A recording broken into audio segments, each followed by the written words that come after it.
요즘 탄핵 정국이어서 전 국민이 거의 모든 국민들이 다 뭔가를 기다리고 있습니다.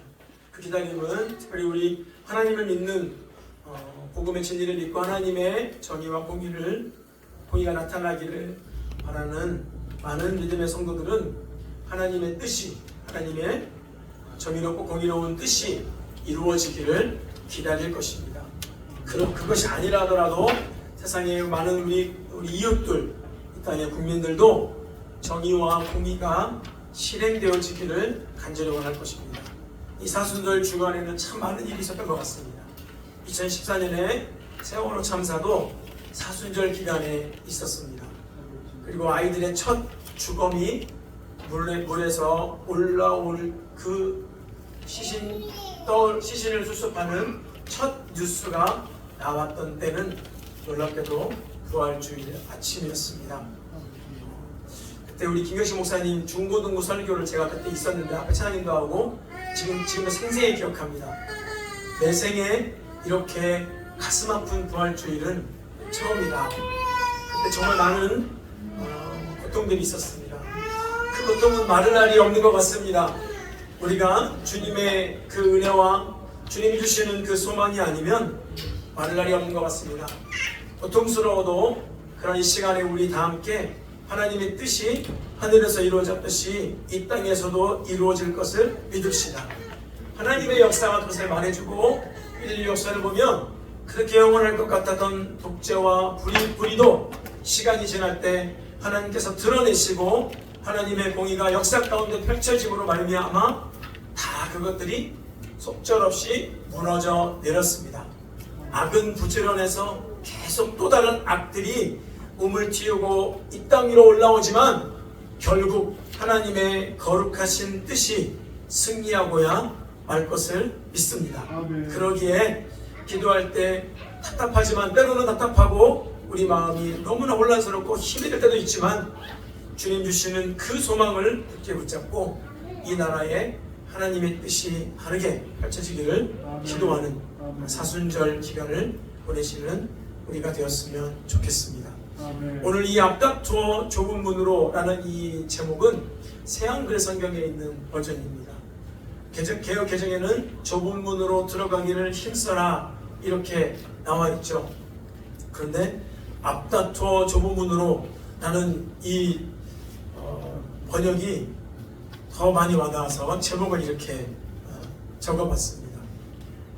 누가복음 우리가 오늘 읽었던 게 13장인데요. 누가복음 9장을 보면 이렇게 기록되어 있습니다. 새한글 버전으로 제가 읽겠습니다. 예수님이 위로 들려 올라가실 때가 다 되었을 때 일어난 일이다. 예수님이 예루살렘에 가기로 마음을 굳히셨다. 이렇게 예수님이 한마디로 십자가에서 죽임을 당하실, 십자가의 고난과 죽임을 당하시고 그리고 부활 승천하실 때가 다 되었을 때 주님은 이제 그 목적지를 이전에도 그러셨지만 예루살렘에 가기로 마음을 굳히셨다. 이렇게 누가는 증언하고 있습니다. 오늘 우리가 읽었던 본문에서는 누가는 자신의 때를 아신 예수님께서 최종 목적지인 예루살렘에 가기로 마음을 굳히셨다고 기록하고 있지요. 십자가 위에서 죽으시기로 마음을 굳힌 겁니다. 주님의 마음을 단단히 먹으신 겁니다. 이 땅에서 머리 둘 곳조차 없으셨던 예수님. 그러나 주님은 뚜렷한 목적지를 향해 걸어가셨습니다. 여러분, 오늘 우리 각자의 삶에 뚜렷한 목적지가 있습니까? 있다면 무엇이고 또는 그 목적지가 어디입니까? 그러나 저는 이렇게 나누고 싶습니다. 우리의 삶의 목적지를 찾아 헤매지 마십시오. 여기 있는 저와 여러분, 우리 모두의 삶의 목적지는 동일합니다. 우리의 생명의 토대 자체가 동일한 까닭입니다. 빈부격차가 있을 수 있고 여러 가지 삶의 환경이 다를 수는 있지만 우리 삶의 근본적인 토대 그리고 최종 종착지가 같다는 얘기입니다. 이 목적지는 주님이 가신 길을 따라가는 매 순간순간이요 매 순간순간 걸어가셨던 그분의 십자가로의 발자국입니다. 그게 바로 우리의 삶의 목적지, 이 땅에서의 목적지이어야 하고 또 실제 목적지입니다. 그렇게 되어야 합니다. 무슨 일을 하든지 무슨 누구를 만나든지 상황이 어떻게 급변하고 돌변하든지 간에 우리 삶의 목적지는 주님이 가신 길을 따라가는 매 순간이요 그분의 발자취여야 합니다. 어렵지 않습니다. 그런 의미에서 그리스도인은 매우 단순한 사람이라고 말할 수 있습니다. 굉장히 심플 라이프. 왜냐하면 그 삶의 시작 토대가 아주 단순하고 가는 심지어는 여정의 핵심도 단순하며 최종 목적지도 단순합니다. 우리가 다른 생각을 할 필요가 없습니다. 정말로 한 깜깜한 바다에서 배가 그 불빛 하나만 보고 가는 겁니다. 구름의 분위기를 보는 게 아니고 이 칠흑 같은 어둠의 이 죄악의 밤이 깊어가는 이 세상 가운데서 우리는 진리의 빛이시고 등대이신 예수 그리스도만 보며 가는 것입니다. 목적지를 눈에 보며 갑니다. 영원히 저 밖에 있을 것 같지만 영혼을 앞당겨서 볼 수 있는 놀랍고도 신비로운 렌즈가 성도인 우리에게는 있습니다.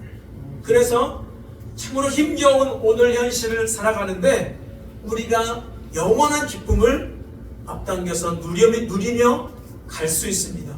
누리기만 합니까? 이 영원한 기쁨을 전해줄 수도 있습니다. 어렵지 않죠? 공부건 사업이건 가정이건 관계없습니다. 여러분의 목적지, 우리의 삶의 목적지, 토대를 확인하시고 예수 그리스도가 되도록 다시 한번 이 시간에 좌표를 점검하고 나아가는 시간이 되기를 원합니다.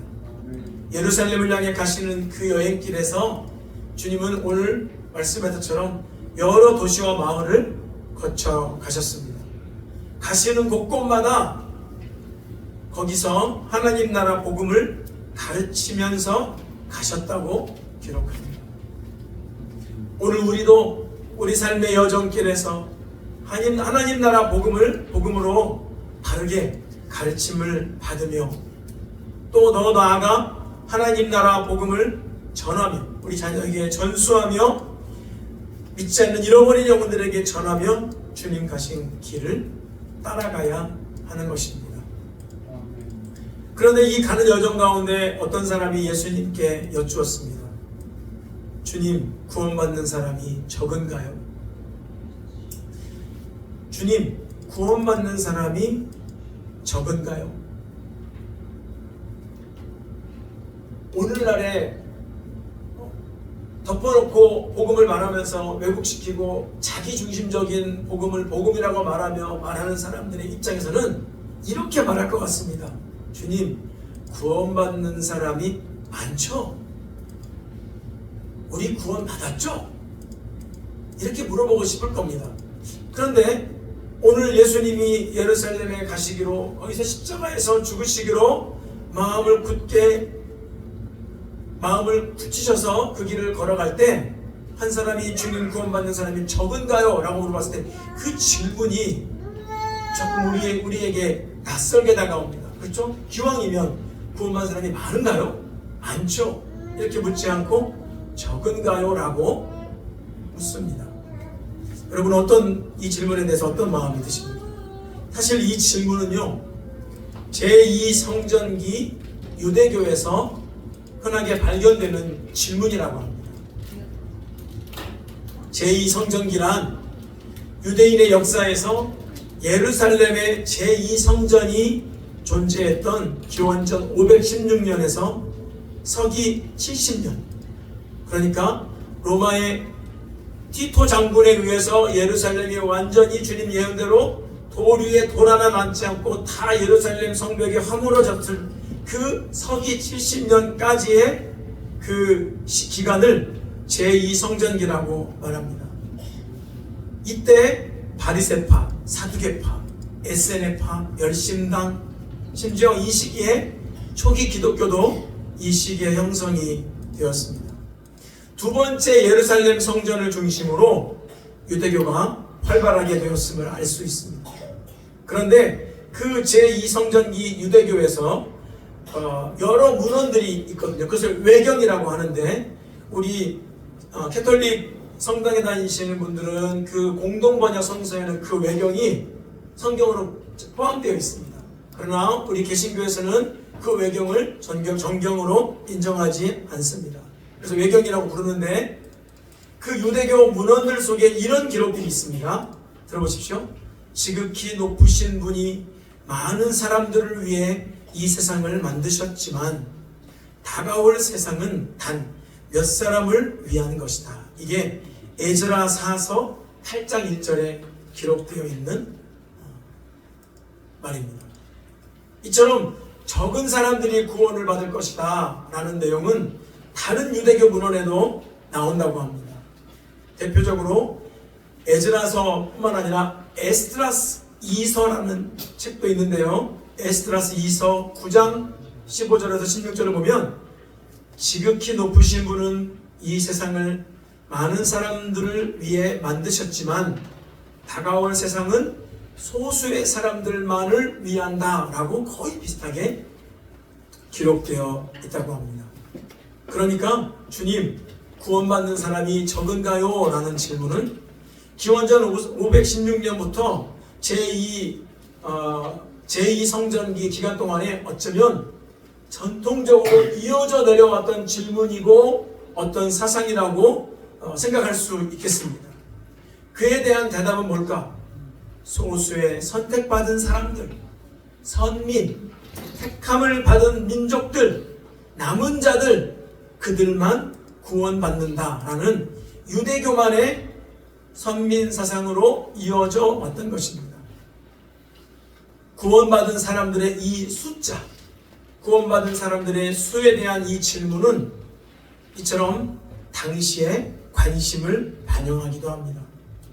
하나님이 소수의 사람들만을 구원하시는 것인지, 정말로 유대교 문헌대로 그렇게 소수의 선택받은 남은 자들만 구원을 받는 것인지를 묻는 것입니다. 그런데 이 질문은 그 예수님이 바로 그 전에 보면은 18년 동안 단 한 번도 허리를 펴지 못하고 꼬부라져 누가 보더라도 택함 받은 사람이라고는 볼 수 없는, 게다가 여자고, 이 여인을 안식일에 예수님이 고쳐주십니다. 그리고 나서 예수님께서 안식일에 고치니까 그 사람들이, 회당에 있는 사람들이 막 반대합니다.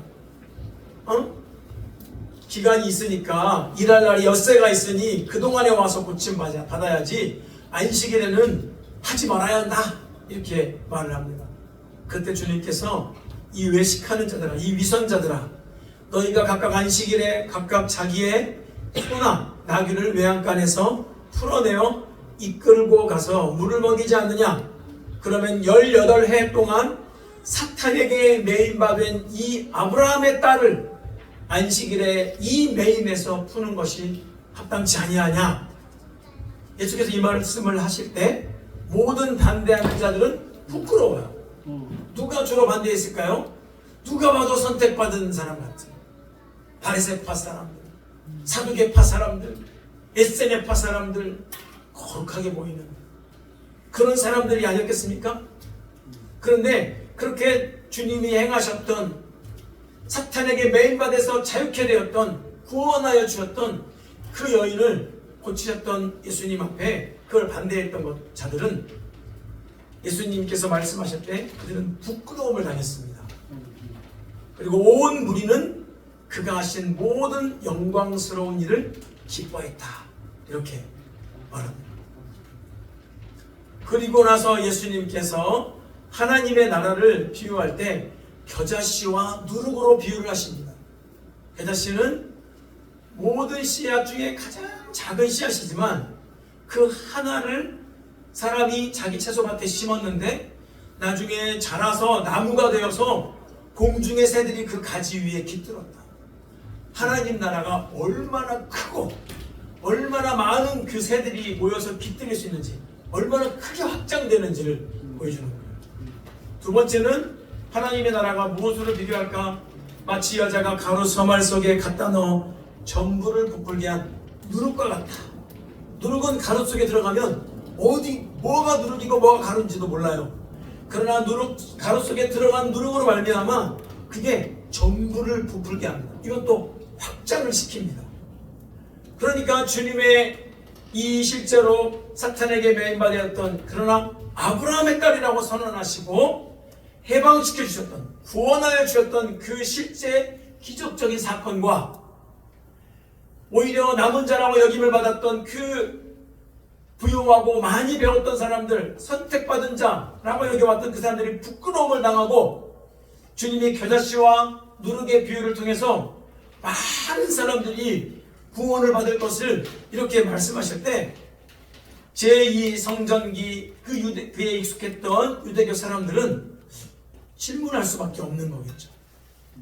그래서 주님이 가실 때 그 사람이 구원받는 사람이 적은가요? 라고 물은 겁니다. 이 관심은 이스라엘 백성들에게 굉장히 중요했습니다. 사실 오늘 우리에게도 중요한 화두여야 합니다. 구원받는 것. 하나님의 자녀로 죄와 사망의 매임에서 노임받아서 구원받은 자녀가 되는 것. 그런데 오늘 많은 성도들은요, 이 하나님의 구원에, 이같이 큰 구원을 등한히 여깁니다. 물에 둥둥 떠내려가도록 그냥 이거는 늘 있는 거니까 구원을 묵상하지도 않고 너무나 당연하게 여겨요. 마치 여러분의 자녀들이 부모가 사주는 옷, 부모가 주는 용돈, 부모가 대주는 학비, 부모가 보호자가 되어서 해주는 것, 이것을 너무나 당연하게 여길 때 부모는 다 기쁩니까? 걱정되죠. 네가 내 자녀이기 때문에 내가 이것을 해주고 때로는 마땅하고 하지만 그것을 아무 느낌도 없이, 정말 부모의 마음이라면 0.0001%도 헤아린 것도 없이 너무나 당연하고, 그래서 아무 생각조차 하지 않는다면 사실 그러한 태도는 부모에게 자녀가 공부를 잘하고 못하고 보다 더 깊은 근심을 주는 태도일 것입니다. 구원에 관한 관심, 하나님이 베푸신 구원, 이것에 대한 질문이 사라져가고 그냥 우리 교회 오게 할 저 사람이 와야 되니까 그 사람에게만 해당되는 질문인가요? 과연 정말 구원받았다, 이 구원이라는 것은? 그런데 이 중요한 관심에 대해서 예수님은 이렇게 대답하시는 겁니다. 많냐 적냐를 말하신 게 아니라 오늘 좁은 문으로 들어가기를 힘써라, 명령을 하십니다. 좁은 문으로 들어가기를 힘써라. 주님, 구원받는 사람이 적은가요? 아니, 많아. 그래, 적어. 이게 아니라 좁은 문으로 들어가기를 힘쓰라. 이거를 새한글 번역으로 부르면 앞다투어 좁은 문으로 들어가십시오. 들어가세요. 마태복음 7장은 이렇게 말합니다. 주님의 말씀입니다. 좁은 문으로 들어가라. 멸망으로 인도하는 문은 크고 그 길이 넓어 그리로 들어가는 자가 많고, 생명으로 인도하는 문은 좁고 길이 협착하여 찾는 자가 적으니라. 동일한 말씀 다시 새한글로 읽습니다. 좁은 문으로 들어가세요. 망하는 대로 이끌어가는 문은 넓고 그 길은 널찍하기 때문입니다. 그래서 많은 사람들이 그리로 들어갑니다. 그러나 생명으로 이끌어가는 문은 얼마나 좁고 또 그 길이 비좁은지요. 그래서 그것을 찾는 사람은 몇몇 뿐입니다.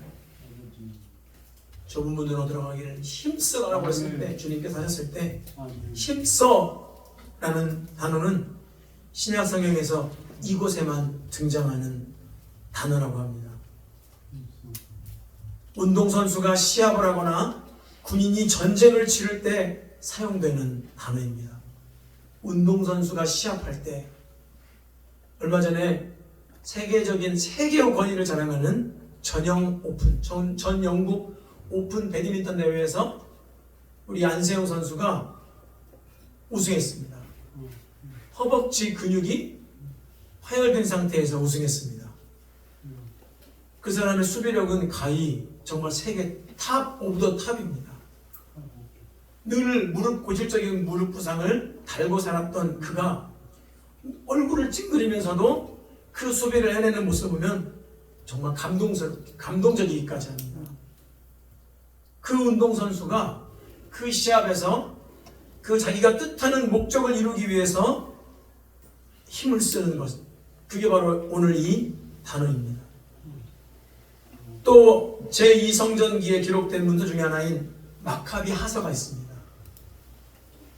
유다 마카비라는 하스모니안 왕조에서 이스라엘이 제2성전 기간기 동안에 독립을 한번 했던 적이 있습니다. 약 100여 년 넘게 독립했던 적이 있습니다. 외세의 그걸 뛰어넘어서 그때 그 왕조가 하스모니아 왕조인데 그때 유다 마카비가 장군입니다. 그 마카비 하서에 사용된 말이기도 합니다. 거기서는 전쟁을 위해 싸우는 의미로 사용되었는데 마카비 2서 13장 14절을 보면 이렇게 기록되어 있다고 합니다.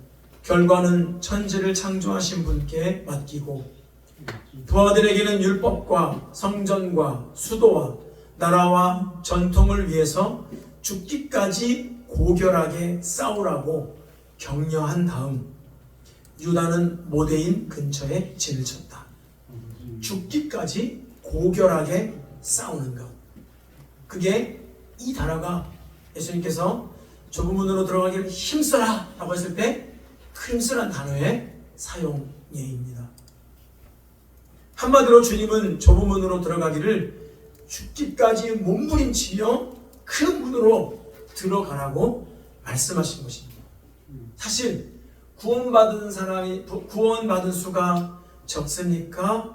라는 주님의 그 사람의 질문에 주님의 대답은 적다라고 말하신 것이 아닙니다. 사실 주님이 그 이후에 그 여인을 꼬부라진 허리를 펴줬던 사탄에게 매임받았던 그 여인을 자유케 하고 겨자씨의 비유와 누룩의 비유를 통해서 본다면 하나님의 나라 그 구원의 문은 활짝 열려 있음을 우리가 알 수 있습니다. 그러니까 그 사람의 질문은 내가 이제까지 이 기전통적으로 들어왔던 것과 좀 다른데 그러면 택함받은 민족 우리가 아닌 다른 사람에게도 열려있단 말인가? 그런 여러 가지 생각들을 포함하겠죠. 근데 주님은 거기를 더 뛰어넘어서 좁은 문으로 들어가기를 몸부림치라고 말한 것입니다. 그것은 앞에 주님의 비유에서 볼 때 구원의 문이 활짝 열려있음을 담보하고 있는 주님의 말씀입니다. 구원의 문은 활짝 열려있습니다, 여러분. 그러나 그 문은 좁습니다. 우리 주님 말씀에 의하면 들어가기를 구하여도 못하는 자가 많으니라. 그래서 주님은 들어가기를 힘써라 라고 말씀하십니다. 좁은 문으로 들어간다는 것은 그렇다면 무슨 뜻일까요? 구원의 문제에 있어서 그 구원받은 사람의 수의 문제에 있어서 주님이 말씀하신 좁은 문으로 들어가기를 힘써라. 좁은 문으로 들어간다는 건 무슨 뜻일까요? 성경에 주님께서 하신 말씀으로 대답을 한번 드려보겠습니다. 누가복음 9장 23절에 또 무리에게 이르시되 아무든지 나를 따라오려거든 자기를 부인하고 날마다 제 십자가를 지고 나를 따를 것이다. 누가복음 12장 33절 너희의 소유를 팔아 구제하여 낡아지지 아니하는 배낭을 만들라. 곧 하늘에 둔 바 다함이 없는 보물이니 거기는 도둑도 가까이 하는 일이 없고 좀도 먹는 일이 없느니라. 누가복음 14장 26에서 27절 무릇 내게 오는 자가 자기 부모와 처자와 형제와 자매와 더욱이 자기 목숨까지 미워하지 아니하면 능히 내 제자가 되지 못하고 누구든지 자기 십자가를 지고 나를 따르지 않는 자도 능히 내 제자가 되지 못하리라. 좁은 문으로 들어간다는 것은 방금 읽었던 이 네 구절의 주님의 말씀대로 풀어보자면 날마다 십자가를 지고 주님이 가신 그 길을 따라가는 것, 그것이 바로 좁은 문으로 들어가는 것임을 우리가 알 수 있습니다. 방금 읽었던 이 네 구절의 공통점은 좁은 문에 대한 설명인 것입니다. 구원의 문은 모두에게 열려있고 제한이 없습니다. 특별히 선택받은 소수만이 들어간다는 유대교 전통적 사고와는 다릅니다.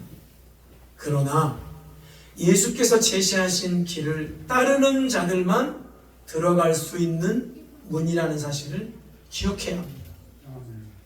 주님은 이 문으로 들어가기를 마치 전쟁을 치르듯 끝까지 몸부림을 치고 운동선수가 그 1등을 위해서, 상급을 위해서 다름질하듯, 뒤는 보지도 않고 다름질하듯 그렇게 힘쓰고 애써야 한다고 말하고 있는 겁니다.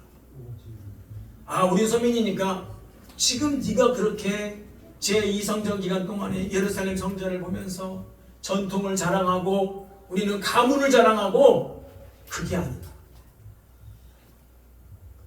오늘날 많은 성도들은 구원에 대해서 자기중심적인 오해를 하고 있는 것 같습니다. 그리고 이 오해는 매우 위험할 수 있습니다. 실제로 매우 위험합니다. 주님의 은혜로 구원을 받았으니 이제 나는 누리기만 하면 된다는 것입니다. 근데 이 누림이란 말도 이게 해석을 해야 돼요. 누려야죠. 하나님이 우리에게 베풀어 주신 구원의 은혜를 누리는 건 마땅한 자녀의 특권이니까요. 그러나 이 누림이 세상에서의 누림, 세상이 주는 것으로 누리는 그 누림으로 너무나 쉽게 자주 변질된다는 것입니다. 그래서 주님의 제자로서 그 발자취를 따라가는 일에 점점 소극적이게 됩니다. 더 나아가서는 아예 관심조차 갖지 않습니다. 왜 그럴까요? 나는 구원 받았으니까요. 힘쓰지 않습니다. 오늘 주님은 힘써라, 몸부림쳐라, 죽기까지 고결함을 잃지 말고 싸워라. 그런데 그날이 되면 들어가기를 구하여도 얻지 못하는 자가 많을 거라는 경고의 메시지를 이어서 하시는 겁니다. 그런데도 오늘날 많은 성도들은 구원에 대해서 자기중심적인 경박한 낙관을 하고 있는 거예요. 구원에 대한 확신을 갖는 것은 하나님의 성령의 역사하심 속에 중요한 선물입니다. 그러나 그것이 우리의 삶을 그리스도를 따르지 않게 하는 것이라면, 세상을 쫓아가게 하는 것이라면 그 정신 차리고 가르기를 멈추어야 합니다. 내가 하고 있는 확신이 아닐 수가 있어요. 그 나의 스스로를 가스라이팅하는 것이거나 자기 최면일 수 있는 것입니다. 그게 없을까요? 오늘날 교회 안에 성도라고 자칭하는 사람들 안에, 아니 우리 안에 이러한 위험이 솟아지고 있습니다. 자기는 이미 구원받았기 때문에 주님의 제자로서 주님의 길을 따라가는, 오히려요, 왜 이 일이 안 열립니까? 자기가 정해놓은 자기의 목적지가 그 가는 문이 열리지 않은 것에 대해서 주님께 항변합니다. 내가 이러려고 주님이 믿은 줄 아십니까? 주님, 내가 따라가는데 왜 나를 안 도와주십니까? 여러분, 참으로 두려운 일입니다. 하나님을 경외함이 사라져가고 있어요. 복음 앞에 우리가 무릎 꿇고 경배하며 겸손히 주님의 은혜 앞에 서는 게 아니라, 복음이 나를 위하여야 돼. 주님이 나를 위해 죽으셨지만 그 이후로도 주님은 늘 나만 위하여야 돼. 나는 잘 돼야 되고 나는 풀려야 되고, 우리가 주님 앞에 좁은 문으로 들어가서 그분을 따라가는 주님의 초청과 부르시면은 임당 응대하지 않습니다. 여러분, 두려움이 들어야 합니다. 정작 스스로 구원받았다고 여기지만 정작 좁은 문으로 들어가는 구체적인 주님이 제시하신 십자가의 길을 쳐다보지 않는 것은 얼마나 위험한 일입니까? 이 사순절 기간, 우리가 특별히 기간이라고 생각하면서 주님의 고난을 특별히 묵상하는 이 기간에 이게 와닿겠습니까? 주님을 따라가지 않는, 주님이 친히 가신 문으로 들어가지 않으면서 종교의 문으로만 들어가는 사람은 요한복음에 말씀하신 주님의 말씀을 빌어서 얘기하면 다 철도요, 강도. 나는 양의 문이라. 나는 양의 문이다. 나를 통하여 들어가야 된다고 합니다. 다른 문으로 들어가면 다 절도요, 강도라고 말씀하시죠. 이 문은 반드시 우리가 들어가야 될 문인 겁니다. 오직 예수를 따라가는 것만이 참된 길을 가는 것입니다. 좁은 문을 가는 것입니다. 진정으로 구원받은 사람이라면 날마다 자기 십자가를 지고 주님께서 말씀하신 제자의 길을 몸부림치며 죽기까지 걸어가는 사람일 것입니다. 그러나 잘못된 구원 낙관주의가 정작 좁은 문으로 들어가기를 힘쓰는 제자 본연의 삶의 태도를 망각하게 한다면 정신 차려야 되는 겁니다. 도대체 무슨 근거로 그렇게 하나님을 참남하게 일컫고 하나님에게 나한테 까불면 죽어라고 말하며 거기에 무슨 하나님을 경외하는 게 있습니까? 거기에 어떤 하나님을 앞에 두렵고 떨림으로 구원을 이루어가는 삶의 태도가 있느냐 이 말입니다. 그런데 그 말 앞에 듣는 사람의 귀와 마음도 떨리지 않습니다. 여러분, 그렇지 않아요. 이스라엘 백성이라고 해서 다 이스라엘이 아니라고 했습니다. 속으로 아브라함이 우리의 조상이야 라고 말하지 말라고 주님이 말씀하시지 않습니까?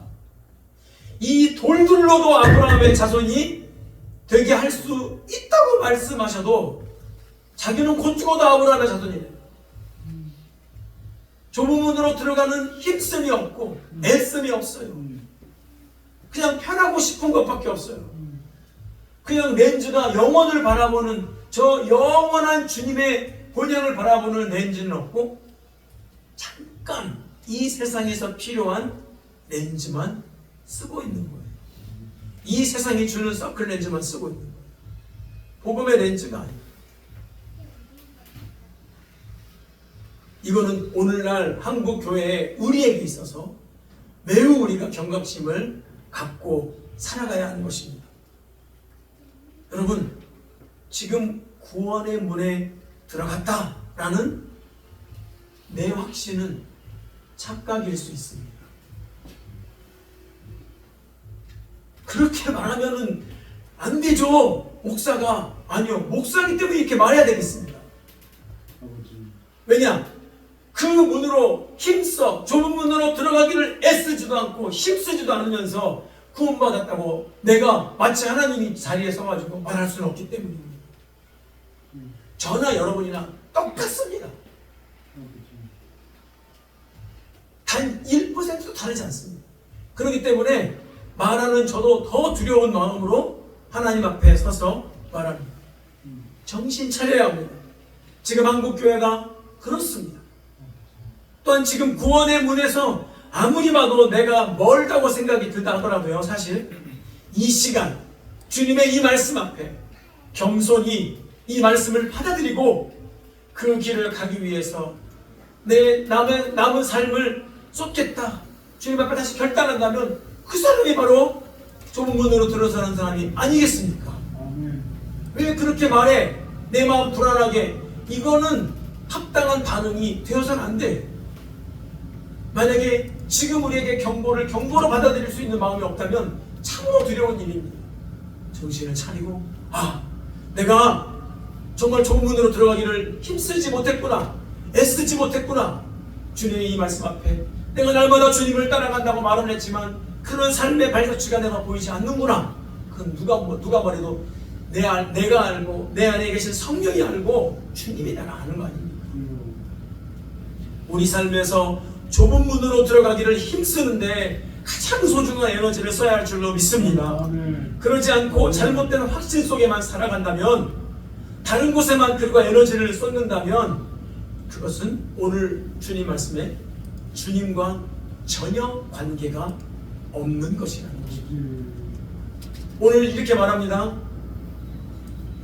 좁은 문으로 들어가기를 힘쓰라. 내가 너에게 이르노니 들어가기를 구하여도 못하는 자가 많으리라.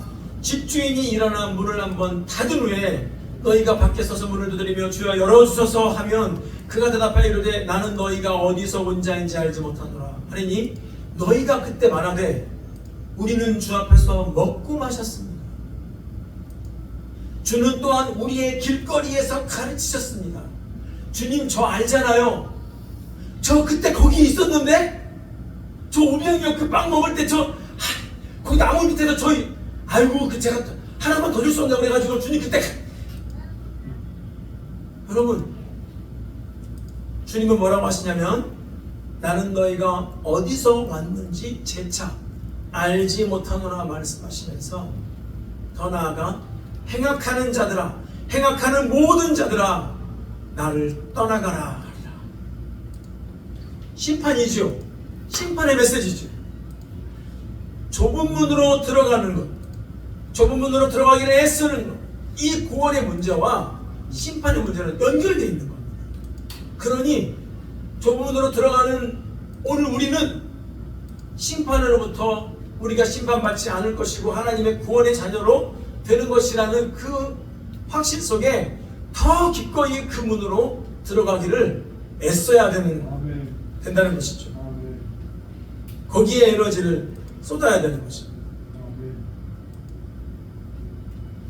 주님 앞에서 먹고 마셨다는 자기 중심적 추억만 남고 현재 주님을 따라가는 것, 날마다 내 십자가를 지고 주님 가신 길, 그 길을 따라가지는 않는 것, 주님과 상관없다고 말씀하시고 나는 너하고 상관없어. 난 너 모르겠는데 나는 주님을 아는데 주님 알겠죠. 길거리에서도 보면은 주님 말씀하시고 저 멀리서 말씀하시네? 들은 적이 있으니까. 그렇지 않다. 우리는 주 앞에서 먹고 마셨으며 주는 또한 우리의 길에서 가르치셨습니다. 아무것도 아니에요. 이 경험은 좁은 문, 좁은 길을 가는 것과 전혀 관계가 없는 것입니다. 주인과 친문을 앞세워서 문을 열어달라고 해도 소용없다는 겁니다. 내가 종교적인 경험, 왕년에 교회에서 이것도 하고 저것도 하고 이런 종교적인 경험을 통해서 우리가 주님의 나라에 가는 게 아니라 주님을 따라가는 제자로서의 따름이 있어야 된다는 것입니다. 나는 너희가 어디서 왔는지 모르겠다. 행악하는 모든 자들. 무슨 근거일까요? 주님을 따르지 않는 것이, 주님을 순종하지 않는 것은 악이라는 뜻입니다. 주님께 순종하지 않는 자는 주님과 아무런 상관없는 자요, 주인의 뜻을 따르지 않는 것이 행악하는 것이라는 뜻입니다. 저는 근본적으로 우리가 주님 앞에 회개하고 우리가 참여할 때 우리의 악을, 내가 살면서 누구에게 어떤 잘못을 했고 이런 구체적인 고백도 필요하겠지만 무엇보다 하나님과 나와의 관계에서 내가 주님을 온전히 따르지 못했습니다 라는 주님과의 관계에서의 회개와 그 자아 성찰과 고백을 하는 것이 우선적이 되었으면 좋겠습니다. 아멘. 스스로 선민이라고 자부했던 유대인들, 그래서 안심했습니다. 그들에게 율법도 있었습니다. 제사도 있었습니다. 전통적인 가문, 믿음의 가문이었습니다. 율법도 잘 알고 준수하고 있다고 생각했습니다. 스스로 지혜롭다고 여겼습니다. 그런데요, 정작 주님을 따라가지 않습니다. 교회를 다닌 지가 수십 년 됐습니다. 봉사됐습니다. 집사입니다. 권사입니다. 장로입니다. 목사입니다. 그런데 정작 주님을 따라가지 않는다는 게 가능합니까? 종교적인 사람으로 가능하다는 것입니다. 참으로 두려운 말씀 아닙니까? 주님이 좁은 문으로 들어가기를 힘써라. 날마다 자기 십자가를 지고 자기를 부인하고 나를 따라와라. 전쟁을 치르듯 운동선수가 몸부림치며 금멸류관을 향해서 달려가듯 그것을 주님의 다른 부분에서 사람의 원수가 자기 집안의 식구다. 집안 식구끼리 불화하고 무엇 때문에? 주님을 따르다가 그 가족 안에서마저도 주님을 따르는 문제로 이러한 일들이 그럼에도 불구하고 주님을 따르는 것을 포기하지 않을 정도의 몸부림, 주님 앞에 나아가는 그런 모습. 오늘 우리에게 필요하다는 것입니다. 주인의 뜻을 따르지 않고 주님께 순종하지 않는 행악하는 자들에게 마련된 하나님 나라의 잔치는 없다고 오늘 주님은 단언하십니다.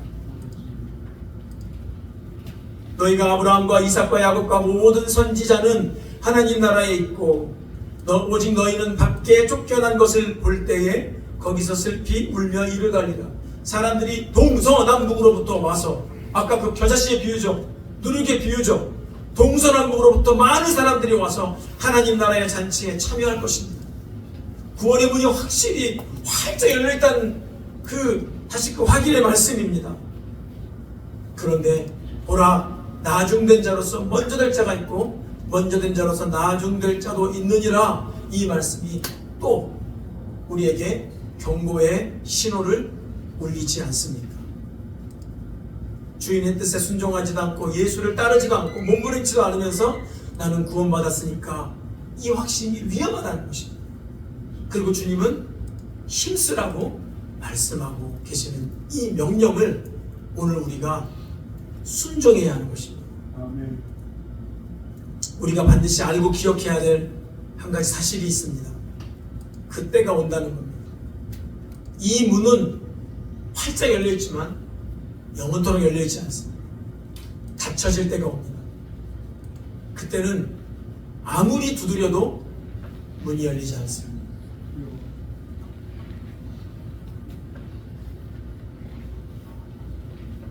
오늘 이 30절 이후에 보면은 그때 어떤 바리새인들이 나와서 예수님께 이렇게 말합니다. 여기를 떠나서서 헤롯이 당신을 죽이려고 합니다. 왕이 구체적으로 살해 위협을 할 그 소식이 들려온 거죠. 정보가. 주님이 헤롯이 주님을 죽이려 한다는 소식을 들으셔도 주님은 그 길을 가십니다.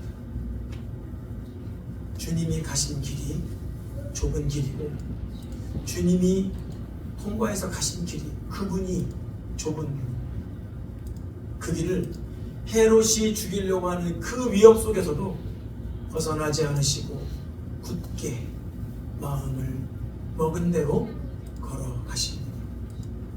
주님은요 순종하셨습니다. 하나님 아버지의 뜻에. 그리고 오늘 제자들인 저와 여러분 우리들도 그 뒤를 따라오라고 하시는 겁니다.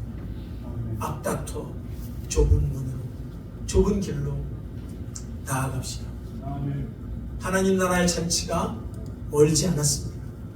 우리 눈에 보이는 것이 절망스럽고 아파트 엘리베이터에서 나오는 그 화면 포커스 미디어에서 뉴스가 뜨잖아요. 이런 뉴스 한 구절을 읽었습니다. 지구 온난화로 인해서 빙하가 녹는 속도가 더 빨라졌다. 그래서 이렇게 써 있어요. 20억 명이 위험에 처할 것이다. 그냥 과학자들의 예상으로, 사회학자들의 예상으로 우리가 살아가고 있는 이 땅에 예수 그리스도의 구원의 기쁜 소식 말고는 소망이 없다는 것을 우리가 모르면 누가 합니까? 근데 왜 우리는 그걸 잘못되게 경고의 메시지를 잘 듣지 않고 세상 방식으로 낙관하며 살아갑니까? 이 사순절 기간에 주님의 고난을 묵상한다는 건 무엇일까요? 여러분이 십자가의 걸음을 우리가 되새기고 그 나눠드렸던 그 본문을 몇 구절 안 됩니다.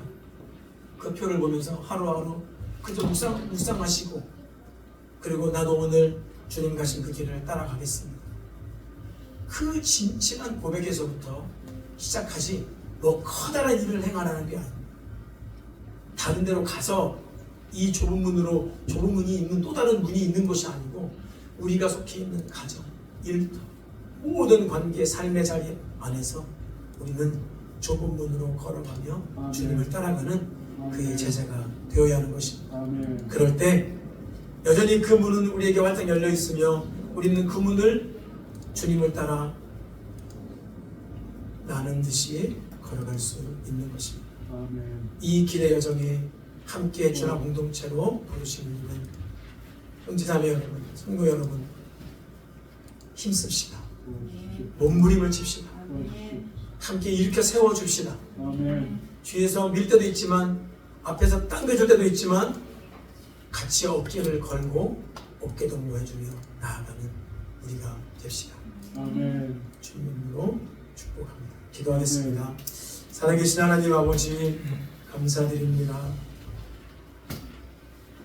주님 다시 오실 때까지 우리가 가야 될 동일한 길, 우리 주님이 먼저 걸어가신 십자가의 길을 날마다 나를 부인하고 십자가를 지고 주를 쫓아가기를 원합니다.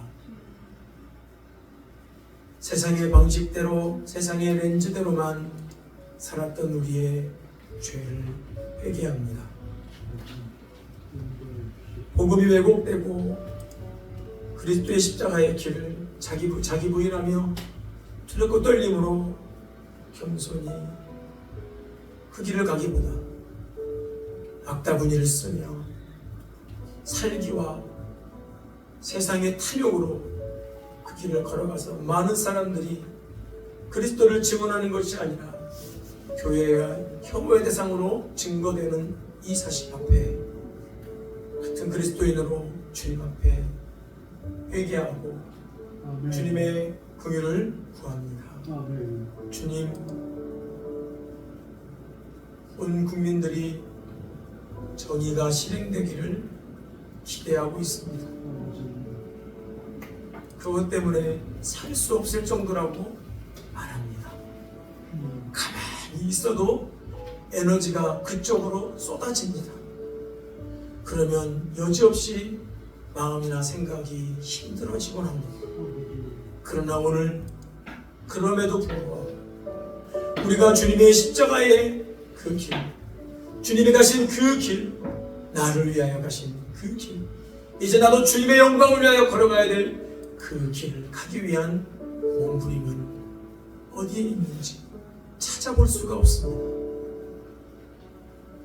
내 삶에서 일이 안 풀리면 겨우 그거 하나 십자가인 양 으스대면서 내가 죄인 때문에 못 살겠다고 말도 안 되는 항변을 늘어놓는, 마치 십자가의 길을 가로막으면서도 자기가 하는 짓을 알지 못한 채 사탄 소리 들으며 책망받았던 베드로의 고백처럼 그런 정신없는 고백을 우리가 하고 있을 때가 얼마나 많았는지. 하나님, 이제 주님의 말씀만을 기억하며 이번 한 주간에도 다시 오실 주님, 우리의 주인 되신 주님, 우리의 왕 되신 주님의 말씀대로 순종하되 좁은 문으로 들어가기를 힘쓰고 몸부림치며 하루하루 순간순간을 두렵고 떨림으로 그 영혼에 담겨져 있는 하나님의 놀라운 은혜를 앞당겨 누리며 살아가는 우리가 되게 하여 주셔서 아멘. 아멘. 주님의 기뻐하심을 이번 자녀답게 살아갈 수 있도록 인도하여 주시옵소서. 아멘. 감사와 찬양을 드리며 예수님의 이름으로 기도하옵나이다. 아멘. 그 자리에 일어나셔서 주님께 드립니다.